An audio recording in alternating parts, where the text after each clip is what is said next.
All right, the Out of Bounds Show brought to you by Two Brothers Smoked Meats in the historic Cotton District in Starkville, Mississippi.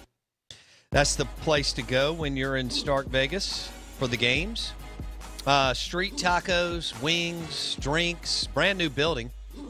Upstairs, downstairs, great outdoor area. Super place to watch the games if you don't want to go to the game this weekend, but you want to take in a little SEC flavor. That's Two Brothers Smoked Meats in the historic Cotton District. Also, Portico Development is the new development in Starkville. Game day home, zero lot line starting at $290,000. 4 of them are ready right now. Live there year-round, game day, whatever. Put one of your kids there as they're in school. Portico. Go ahead and check that development out when you're in Starkville next. And you want to go with McBride Real Estate. That's who is listing the home, 662-338-0882. Portico Development in Starkville. Home starting at $290,000. It's about 3 minutes from Dudy Noble Field, Davis Wade Stadium. So where they play Mississippi State baseball and, of course, MSU football. It's not much more than a par 5 or 2 from campus. We're live in the Bank Plus studio. Our guests join us on the Miller Lite guest line. You're listening Out of Bounds, ESPN 105.9 The Zone. We welcome in Steve Palazzolo, ProFootballFocus.com NFL insider. And, Steve, we want to start with when you look at what Seattle's doing with Russell Wilson and Lockett and DK Metcalf in this combo of running backs, how impressed are you that John Snyder and Carroll started off as kind of 3 yards in a cloud of dust and a dominating defense for a big chunk of their first 10 or their first few years, 6 years or whatever, and they have transitioned into this explosive offense, and they have, I guess, adapted along the lines of where y'all have gone with ProFootballFocus.com. I'm very impressed with their adjustment because even last year, they had these explosive weapons, and it was a lot of 3 yards in a cloud of dust. And, there was a lot of internet folks, a lot of the nerds were saying, let Russ cook, let him throw the ball, let him throw the ball in early downs, put the ball in your best player's hands. And, I got to credit Brian Schottenheimer.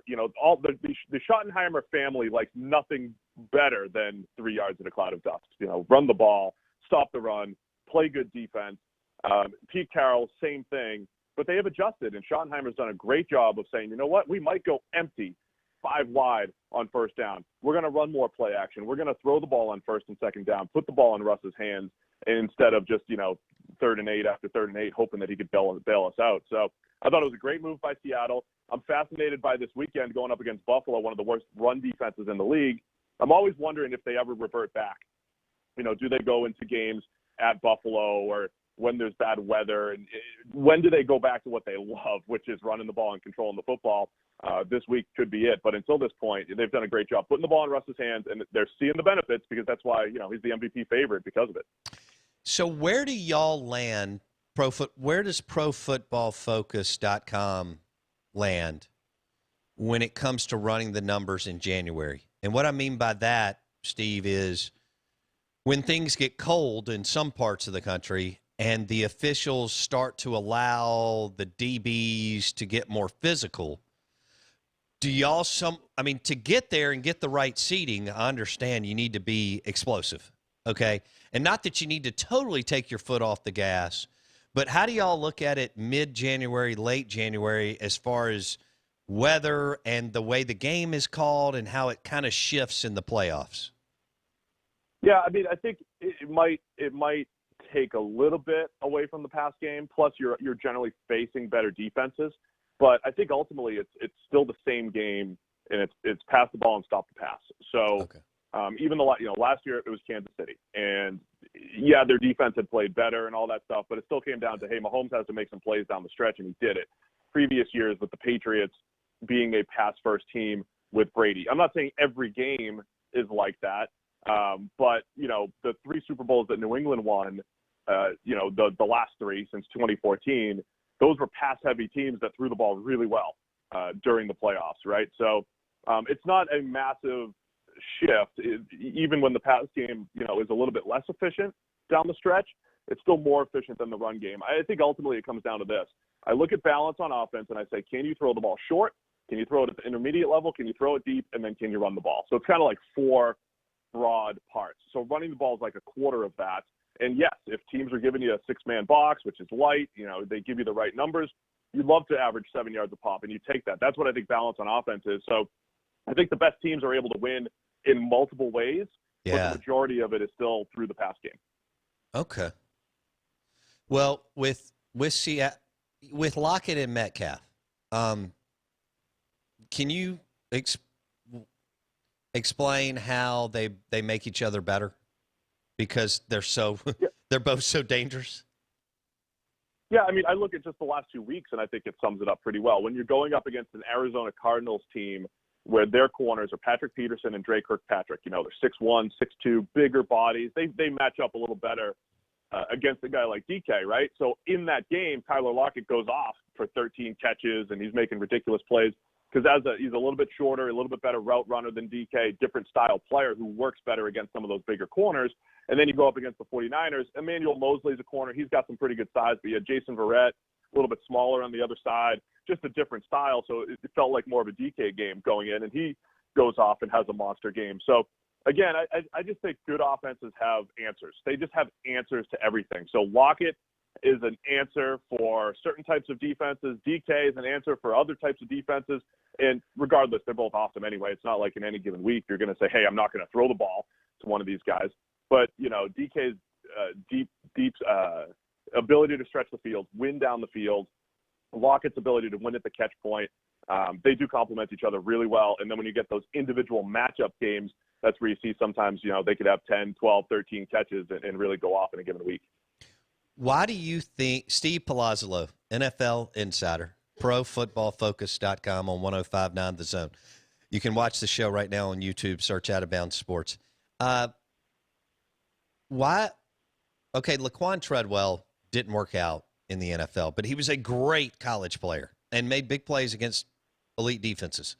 Why do you think A.J. Brown and DK Metcalf fell? They're two of the best wide receivers in the NFL, and they're absolute explosive playmakers. You love them. You had A.J. 1 and DK 2. Why do you think they fell like they did, Steve? Honestly, I don't think the NFL values wide receivers properly, and it's difficult, right? Because there's definitely a history of here are these receivers that are drafted in the top 10, and for every Calvin Johnson, there's also Carlos Rogers or Charles Rogers, or Roy Williams up there. The same guys that the Lions drafted that weren't as good. I think the NFL, and plus you can always get receivers in the second and third round. So I think part of it is that receiver value is strong in the second or third round, and teams feel like, hey, in the first round, I got to get my left tackle or I got to get my edge defender because those guys aren't really available in round 2 as much. So I think part of it is not the value of the receiver from the NFL's perspective. It's just I can get receivers late first or in the second round traditionally. So they're kind of playing the game. It's just the market. But I also don't know if the NFL truly values the impact of like a Julio Jones as a top 10 caliber receiver, a guy that you draft in the top 10 and changes your offense. It's not to say you're going to win every year. Of course, the Falcons aren't perfect, but I think having a great receiver is just extremely valuable because you really need 3 or 4 of them. I think it's part value and it's part just market where teams feel strong about, hey, in round 2, that's where Tyler Lockett went. Terry McLaurin went in round 3. Teams feel like they can get valuable players a little bit later in the draft, so they're less likely to maybe spend that high pick on a receiver. Okay. And I guess they're not – it's not unheard of. It's not just them. Michael Thomas wasn't drafted, who's a great player, right, just like those two. And he wasn't drafted until the second round. There's risk-reward to it. Like the payoff of having a great receiver is immense, but there are a lot of guys that just don't pan out at the NFL level. So then you have a lot of first-round busts, so to speak, and that it's a risk thing that teams are less willing to take. Does it drive you crazy when a team has like the 5th pick in the first round and they're not going to draft a QB, but let's say they already have a QB, but they draft like a safety, linebacker, or running back? Does that, just because of the value of that, does that drive you nuts? Yeah, running back especially, because that is the most interchangeable position. I mean, I look at and if you're not drafting a quarterback in the top 10, you would want to trade down every single time. Gotcha. Right? Because essentially if you get 2 players instead of 1, you're just increasing your odds, because even the best evaluators only hit 50 or 60% of the time. So it's just playing the market properly. In the year that Seattle got DK, they took 1 pick in the first round, traded down, and turned it into like 6 picks, one of which was DK Metcalf, right? Wow. So Seattle's not a better, like, their draft class was really good that year, but they weren't better at evaluating than everyone else that year. They just had 1 pick turned into 6. And if you hit on 2 of them, you only hit on 33%. You went 2 for 6. That's not great, but it doesn't matter. You got 2 players instead of 1, and one of them happened to be a first-round caliber player in DK Metcalf. So that's why trading down and accumulating assets is always the best strategy, because it just takes a little bit of your risk away and says, look, I'm not going to be perfect in this evaluation thing. We're just trying to find as many good players as possible. I think we're in for a massive QB shakeup in the offseason. Yes. Steve. What do you think about when you hear – we'll get to Dak in a minute, as you know. But when you think about when you hear – are you buying when you hear Adam Schefter or anyone in the league say the Dolphins are going to take a long, hard look at Tua, and if they don't believe that he can make it happen, then they will consider, either with their Texans pick or otherwise, maybe drafting another QB? Where do you land on that, Steve? I would always continue to draft quarterbacks. Amen. I land on the side of keep going. I think look, back in the day, the Dallas Cowboys did it, right? They drafted Troy Aikman number 1 overall, and then they had the supplemental draft the next year. They took Steve Walsh with their first-round pick, which was like 4 overall, whatever it was. Or maybe I'm getting this out of order, but either way, they had like 2 top 4 picks invested in quarterbacks. It was Troy Aikman, Steve Walsh, and then Aikman became the guy, right?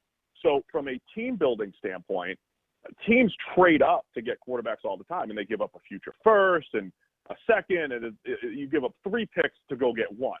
If the Dolphins did this with Tua, it would be essentially the same thing, right? So you'd use number 5 on Tua, and let's say they have number 5 again, and they add Zach Wilson from BYU, or they get a Justin Fields, or whatever it might be. It's using 2 picks to eventually hope that you find your 1 quarterback. And the 1 quarterback could be Tua still, or it could be Zach Wilson, or it could be Fields, or it could be whoever. But at the end of that's what the Cardinals did. They spent number 10 on Josh Rosen. Smart. They spent 1 on Kyler. Smart. It took 2 picks to figure out, there it is, we found Kyler. It's absolutely worth it in the end. In the NFL, I think is in a weird spot right now, where I think there's legitimately 32 to 35 starting caliber quarterbacks, for whatever that's worth, in the world right now. And I think historically there's only like 20. You know, there's times where there's guys starting who just shouldn't be. And to have an edge in the NFL, do you want to have starter number 30, or do you want to be in that top 15? Right. And there's a massive difference between 15 and 30, or 10 and 25. So you're always trying to upgrade at the position. So if the Dolphins look at Tua, and he didn't look good on Sunday. It was a really small sample size, but just didn't look right on Sunday. I am all for the Dolphins continuing to flirt with other quarterbacks. Steve Palazzolo, NFL Insider, ProFootballFocus.com. Blake basically lives on that site. Every morning I get to hear what Palazzolo and Pro Football Focus are doing. We're live in the Bank Plus studio, 105.9 The Zone. All right, then tell me what you see with – all right, here's what I've gathered the last few years, and maybe it's just our guy Colin Cowherd, and for our listeners, Palazzolo's blowing up. I mean, he's going on Cowherd, he's going on DP, and I love it for him, by the way. All I've heard is Wentz. And Blake and I have a theory that first-round quarterbacks get the overwhelming benefit of the doubt. I mean, you still walk into a bar this afternoon and people will tell you Marcus Mariota and Jameis Winston are a whisker away from getting back and being awesome. And yet Dak would win big games on the road, win games here. And, I mean, when you're a 4th-round pick, you're never going to shake that. Maybe I'm wrong, and I know I'm biased. Having said that, where are you with Carson Wentz right now, Steve? Yeah, it's a tricky one, because I think when you look at that class of 16 with Wentz and Goff and Dak, and you look coming into the season, all three of them had 1 year or two where they were the best quarterback of that trio, right? Jared Goff was the best of that trio in 2018. Wentz was the best of that trio in 2017 and was an MVP candidate. Dak was the best in 16 and then last year, and then he was on his way this year. So I think when you look at them, you see like there are ebbs and flows. It's not as clear cut as here's number 1, 2, and 3. With Wentz, he was a clear mid-tier quarterback, I think, coming into this year. And then the first 4 games of the year, he hit a massive slump, and he's kind of – last week against Dallas was a disaster again.